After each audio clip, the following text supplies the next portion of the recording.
Hello, career thought leaders. Good to see you here today. And we are going to be talking about how you help your clients go a little bit deeper to survive in the hybrid world. And you all know that we're big fans of personal branding and that oftentimes people don't really understand how personal branding works or how it's deeper than what they think it is. And so we're going to be talking about that today and how you can use some of these concepts to really help your clients stand out. There's so much noise right now, right? So much noise on social media that we're competing with. So these topics will also help with you. And there's also so much noise for our clients, more people applying to the same jobs, more people in the industries that they want to launch into with their side hustle or their business. And so, how can they stand out? Let's talk a little bit about that today and how these concepts can help you, help them do that, and again, also help you. So one of the things that Deb Dib found when we were doing our digital branding class this last time, she found this awesome graphic that she put together for the class that really shows how these new ideas make the work we do with clients even more important. And I'm hoping that this can help you as you are helping your clients to really go deeper and understand why going deeper helps them. They might not understand this. Let me get rid of this little banner here so that you can see me. Hi, Deb. Good to see you. Thanks for checking in. Feel free to share your thoughts here as we go through this, and love to hear what you all are thinking and seeing as we go through these ideas. So the idea behind this is that we have an opportunity to help our clients go a little bit deeper.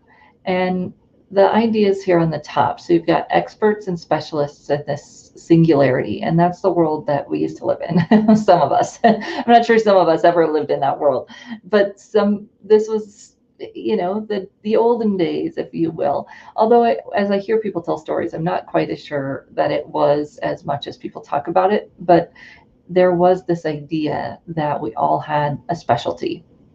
And then we got into this world of freelancers and career changers and people that had multiple things and gig economy and the people that have slash careers and the portfolio careers, if you like that word. And you can have multiple identities and multiple things that you did. And now we're moving into this place where we're integrating all of those different worlds and trying to find places where they meet, right? How can I put my two jobs together so that I can be more successful, so that I can serve people better? Or, for our job seekers, how can they put these multiple things together so that they cannot be crazy and develop a skill set that makes sense for them, that makes them feel more meaningful and more whole than just having kind of these separate things that they do. The neat part about where the world of work is going is that this idea of hybridity is being more valued and it's more sellable than it used to be. However, our clients still have to know how to integrate it. And at times, we're still kind of selling ourselves as the expert where all these pieces meet. But then we've got these different aspects to ourselves, like these concentric circles, that are the different places that we serve. And I remember Elizabeth Harney saying in our career jam a few years ago, like, wouldn't it be great if LinkedIn let you have kind of these concentric circles where you had one profile, but then like, here's this part of me, and here's this aspect of me, and here's this one. And, the technology hasn't caught up, but the ideas of our clients and the way that they work is definitely in this hybrid model where we've got our core strengths, but then we've got different areas where we're expressing those strengths, and how we express them kind of comes down to the bottom part here. So a lot of our clients see the top of the iceberg, and they see branding as the top of the iceberg, right? Pushing, telling people who I am, kind of selling who I am and what I do, really focused on the superficial. But what we do as career professionals is help them identify these things that are underneath the water, if you want to use the iceberg metaphor here. these uniquely human skills and traits that make us better at our job, an agile learning mindset that helps us adapt and be more effective and also be employable in different markets, and then that resilient and adaptive identity that is core, right? That's our core, and we're able to move it wherever we go when we really understand that core. And this is what I love about personal branding, is that it's not about the superficial. It's not about the communication aspects of it. Really, that's the outcome. That's the second step. The first step is really understanding who people are at that core so that they can take that wherever they go. And I like to define purpose as something that people bring to everything that they do. It's not something they find, but it's something they bring to everything they do because they know that this is where they're headed, or they know these are the strengths they bring, and they bring that purpose to everything that we do. And the work that we do helps them identify what that is so that they can be more clear when they're communicating it, but also just have that foundation that connects them to everything that they do. So I hope you'll enjoy that model. You've got the URL here. You can Google to find that article, and just some language that we could share with our clients around why it's important that they take some time, because this takes some time, right? It's not just let's whip out a resume. It's let's take some time and really identify those unique traits that make you better at who you are, and that understanding of your purpose, your core of who you are and what you do, and what you bring to everything that you do, so that we can make that portable. And talking about portability of their career, it really depends on having that strong foundation to be able to port wherever they need to go, but bring their strengths to it in the way that they can be differentiated. Hi, Deborah Ann, it's good to see you. Thanks for checking in. It's nice to see you. So good to see so many of you on Monday when we had our associate call. That was a lot of fun to get together and spend some time really thinking about what we had succeeded in this year and what was good about this year that we were going to move forward. Not to be optimistic in a bad way, but to look for the good and to appreciate what we have. Hi, Eddie, good to see you. Thanks for stopping by. So that's a personal branding piece of that foundation, right? How do we help people figure out that foundation? And just a quick model that helps us, that maybe the pieces of this can also help you. So this is our Reach Personal Branding model that we teach in the Career Thought Leaders Personal Branding Strategist class. And it shows the importance of this first step. So this is the money, this is the green, right? This is where everything grows from, that unique promise of value, and really understanding that. And then we can communicate it. And then this aligned piece is your online brand, how you show up in virtual meetings, how you show up maybe one day soon again in person. That's the expression of your brand. But you can't do that, especially the online piece, if you don't have this foundation. So if clients are coming to you, and I've got a lot of you telling me, we need some classes on how do you help people be online and their LinkedIn profile and all of those pieces, just like their resume, it's not going to stand out and to really stand up for them unless we help them figure out this base part. And so how do we help them do that?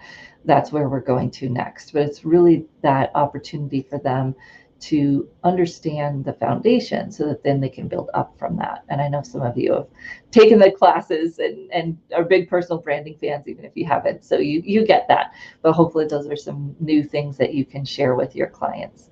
Hi, Elizabeth. Good to hear you. And hi, Lois. Good to see you coming in early over there in Australia. And Laura, yes. And I know you are also doing your personal branding work, and I love to see the work that you're doing out there as well. So yes, and then that article. So I'll drop that in the chat later, although it depends. I can drop it in the chat on Facebook. On YouTube, for some reason, it's not letting me. So if you're on Facebook, you can get that later. If not, you can just rewind the video and do a screen capture of that slide that I had up there.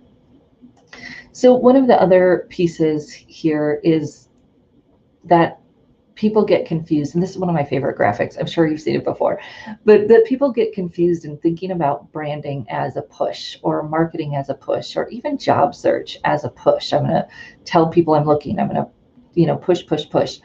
And that really doesn't work that well. We want to create something that pulls, that attracts people in, and that builds our credibility and our likability and our visibility. It's really about having a clear and consistent message that we share constantly. And this is where a lot of us, a lot of our clients get challenged, right? How do we share something consistently and constantly?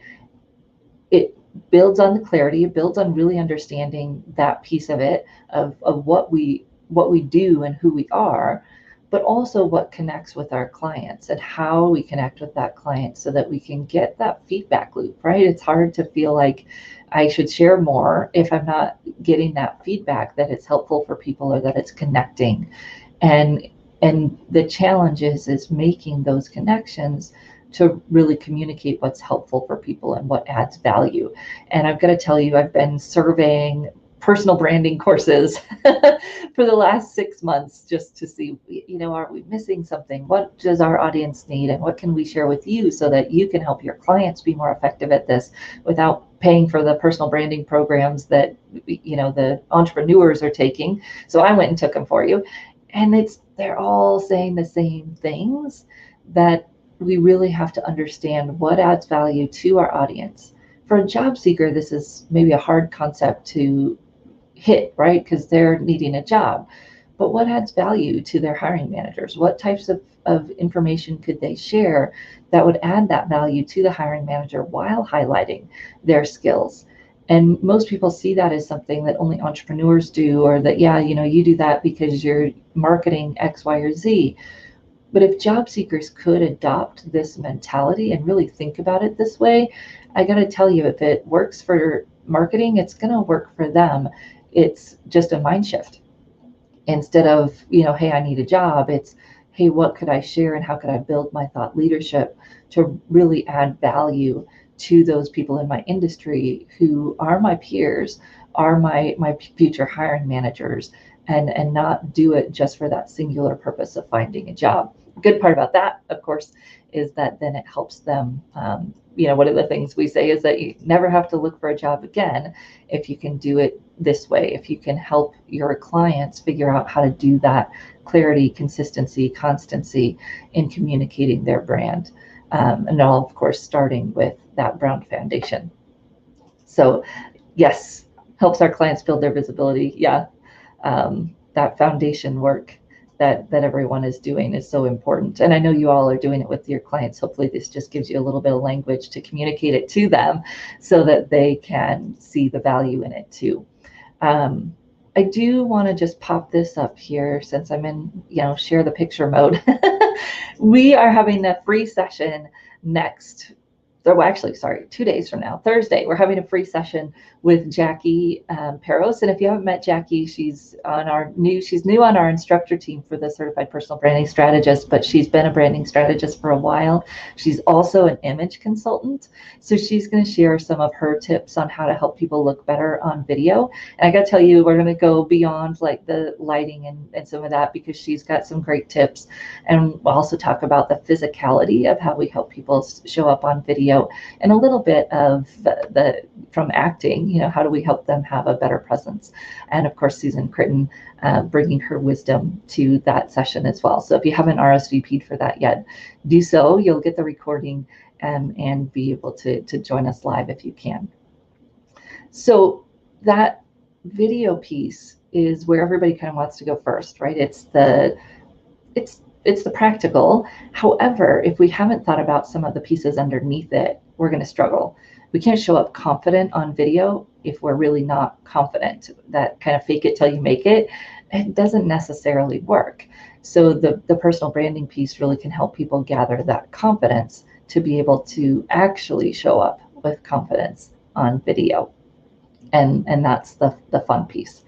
So little tool, last tool, to think about how we help our clients build their visibility. So this is, again, the marvelous DubDiv, and we came up with this during our digital branding strategist class just this last time. To think about, so key in on your zone of genius and what drives you. So we were looking at those concentric circles earlier. What are those areas that you really want to be known for? And what does that look like? Do you want to be known as the expert in, green technology? Do you want to be known as the expert in career change? What are those areas of expertise that you really want to be known for, and why? Why do you want to be known for that? What is in it for you, and what is in it for your target audience, your employer, your client, if you're in business? That's the piece that a lot of people don't think about, but that's where a lot of the rich story comes.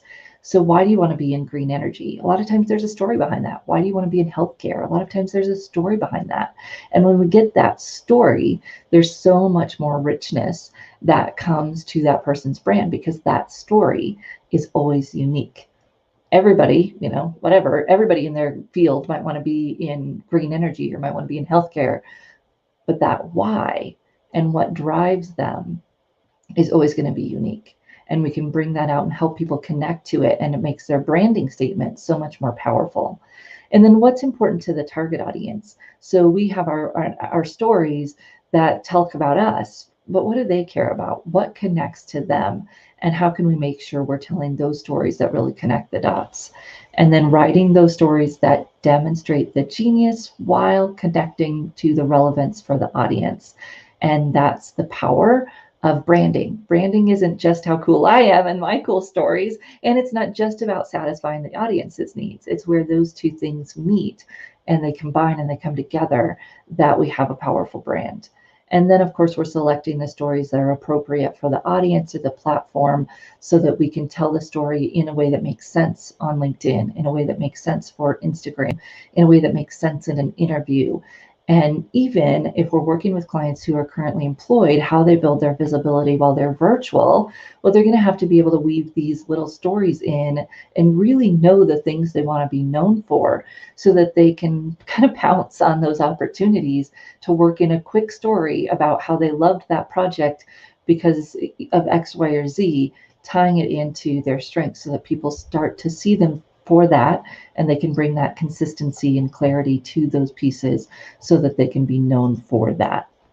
So that tool can really help you walk through those 4 steps of helping people understand what they want to be known for, what their audience wants, connecting the dots through stories, and then sharing those stories in the right language for the platform or the medium that they're on, and their bios and their profiles, as well as in their posts. So hopefully those quick little tools are helpful, and you can maybe join us on Thursday for that event that we have coming up. And yeah, Linda, asking questions to get to their why and helping them understand that that's important, because sometimes that could feel a little fluffy or, not important. And if we can connect it to how it's relevant to the employer or why the employer should care, how it adds value to the employer, we really can bring a lot more than the other candidates, and we can connect to that audience in a little bit deeper way through the emotion and not just through the tip of the iceberg. Going back to that first graphic and really thinking about how those unique stories help us show all of the depth that's underneath the iceberg, and to the employer, and why it matters, and making those connections. So yay, Linda, we'll see you on Thursday. I'm excited about that. I know that Jackie and Susan have been working on that session and have some fun things that they're going to share with you. So look forward to that. And then, of course, if you're interested, we have our Certified Personal Brand Strategist class starting in January. We'd love to see you there, and you can find out some more information about that. We'll have a kind of a Q&A session here in a few weeks, maybe right after the holiday. So if you're interested in that, you can ask some more questions. And it starts January 21st. So love to have more of you join our little community of passionate personal branding strategists. So if you have any other tools that you're using with clients to do personal branding or to help them tell their stories, I would love to hear about those. If you want to jump on to any of these lives, I'm always putting out that invitation. If you want to jump on and share something that you have, please let me know, and we'd love to have you jump on. It's pretty easy to do your first live. You could do your first live session with me. So thanks, Thomas. Thanks, Elizabeth. It's good to see you. And I will see you again next Tuesday, if not before.